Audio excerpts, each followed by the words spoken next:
Hello दोस्तों, स्वागत है आपका अपने ही यूट्यूब चैनल किस्से कहानियों की ऑडियो लाइब्रेरी पर। आज की कहानी का नाम है सोने की खेती। तो चलिए शुरू करते हैं आज की कहानी। बहुत दूर नीले समुद्र से घिरा एक छोटा सा द्वीप था। वहां पर बहुत धनवान सेठ रहा करते थे। उस द्वीप में घना जंगल भी था जिसमें डाकुओं का एक दल रहता था। वे डाकू सेठों का माल लूटकर गरीबों की मदद किया करते थे। जंगल में जिस स्थान पर डाकू रहते थे वह स्थान आने जाने के रास्ते के बीच में पड़ता था। व्यापारी अपना माल लेकर वहां से अवश्य गुजरते थे।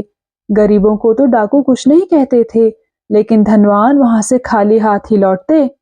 डाकू उनकी जान छोड़कर बाकी सारा माल लूट लेते थे। सेठ लोगों को अपने व्यापार की बहुत चिंता होने लगी, क्योंकि उनका व्यापार अब मंद पड़ने लगा था। ये डाकू पुलिस के हाथ भी नहीं आते थे।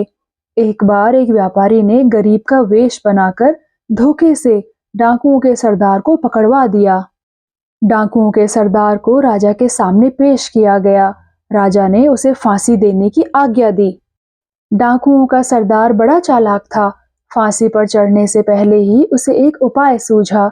वह जानता था कि राजा बड़ा लालची है।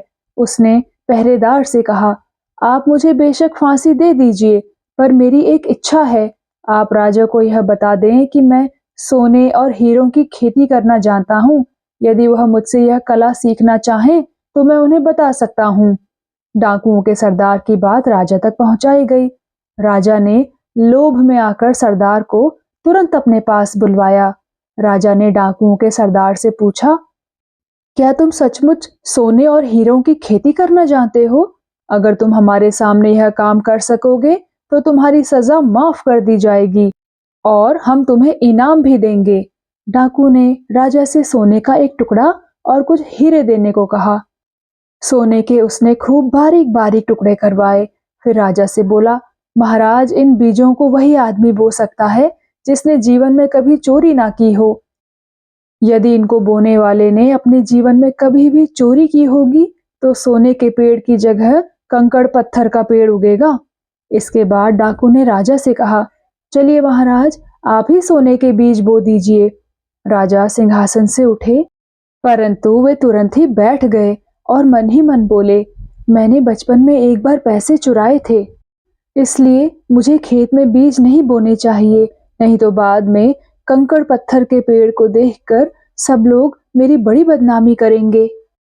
फिर कुछ सोचकर राजा ने अन्य दरबारियों से कहा, आप सब खेतों में चलकर सोने के बीज बोइए। पर कोई भी व्यक्ति अपनी जगह से बीज बोने के लिए खड़ा नहीं हुआ। यह सब देखकर डाकुओं का सरदार हंसने लगा। वह इतनी जोर से हंसा कि वहां दरबार में बैठे सभी लोग डर गए। फिर वह बोला, राजन, दरबार में कोई भी बीज बोने के लिए तैयार नहीं है। इसका मतलब साफ है कि सबने कभी ना कभी चोरी की है। इस तरह तो सभी को सजा मिलनी चाहिए, फिर अकेले मुझे ही सजा क्यों? और यह तो आप लोग अच्छी तरह जानते हैं कि मैं डाका सिर्फ गरीबों के लिए ही डालता हूँ। लालच ने आप सबको अंधा कर दिया है। किसी ने यह भी नहीं सोचा कि कहीं सोने की खेती भी हो सकती है भला। राजा और राज दरबार में उपस्थित सभी लोग डाकुओं के सरदार की बात सुनकर हैरान रह गए।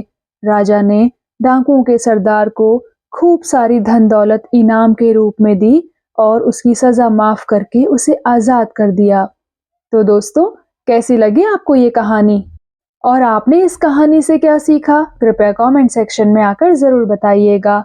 मैं मिलूंगी आपसे ऐसे ही किसी और कहानी के साथ। तब तक के लिए धन्यवाद।